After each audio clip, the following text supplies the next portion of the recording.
बहुत समय पहले की बात है। एक विशाल राज्य में वसुधा नाम की एक रानी का शासन था। वसुधा केवल एक शासक ही नहीं, बल्कि एक वीर योद्धा भी थी, जिसे अपने राज्य और प्रजा की रक्षा के लिए किसी भी हद तक जाने का साहस था। वसुधा का राज्य आर्यवर्त अपनी समृद्धि और खुशहाली के लिए प्रसिद्ध था। लेकिन इस राज्य की भूमि पर कई आक्रमणकारियों की नजर थी। पड़ोसी राज्य का क्रूर राजा महाराज सिंध वसुधा के राज्य पर कब्जा करना चाहता था। उसने आर्यवर्त पर हमला करने की योजना बनाई। वसुधा को इस बात की सूचना मिली तो उसने तुरंत अपनी सेना को संगठित किया और रणनीति बनाने लगी।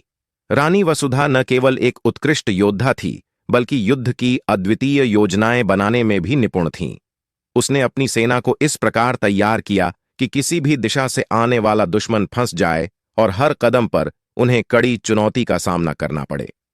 जब महाराज सिंध ने अपनी विशाल सेना के साथ आर्यवर्त पर हमला किया, तो रानी वसुधा ने खुद अपनी सेना का नेतृत्व किया।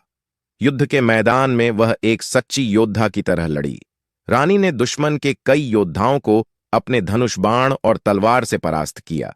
उसके नेतृत्व और साहस ने आर्यवर्त के सैनिकों का मनोबल इतना ऊंचा कर दिया कि वे दुश्मन की विशाल सेना से भी नहीं डरे। रानी ने एक अनोखी रणनीति के तहत दुश्मन की सेना को घेर कर उसके सारे रास्ते बंद कर दिए। महाराज सिंध की सेना, जो संख्या में अधिक थी, अपनी ही योजना के जाल में फंस गई। कुछ ही दिनों में दुश्मन की सेना हार मानने पर मजबूर हो गई।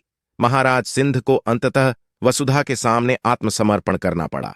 युद्ध के बाद रानी वसुधा ने महाराज सिंध को दंडित नहीं किया, बल्कि उसे समझाया कि केवल युद्ध और क्रूरता से कोई सच्चा शासक नहीं बन सकता।